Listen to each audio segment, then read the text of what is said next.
यतेन्द्रिय मनोबुद्धिर्मुनिर्मोक्षपरायणः विगतेच्छा भयक्रोधो यह सदा मुक्त एव सः। अर्थात जिसकी इंद्रियां मन और बुद्धि वश में है, जो मोक्षपरायण मुनि है और जिसने इच्छा भय और क्रोध का त्याग कर दिया है, वह सदा ही मुक्त है। यह श्लोक उस योगी की आंतरिक स्थिति और उसके अंतिम परिणाम का वर्णन करता है, जो पिछले श्लोक में बताई गई ध्यान विधि का अभ्यास करता है। 1. योगी की आंतरिक तैयारी। कृष्ण यहाँ एक सिद्ध योगी के 4 आंतरिक गुण बताते हैं। यतेन्द्रिय मनोबुद्धि ही, उसने अपनी इंद्रियों, मन और बुद्धि को पूरी तरह से वश में कर लिया है। ये तीनों अब उसके नियंत्रण में हैं।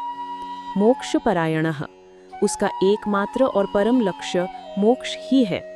वह किसी भी सांसारिक वस्तु के लिए साधना नहीं कर रहा है। मुनि ही, वह एक मुनि है, अर्थात एक मननशील संत जो हमेशा आत्म तत्व का चिंतन करता है।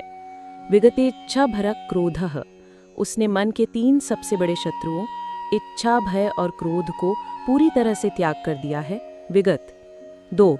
अंतिम परिणाम सदा मुक्त एव सः, जो योगी इन गुणों से युक्त है उसका परिणाम क्या है? सदा मुक्त एव सः।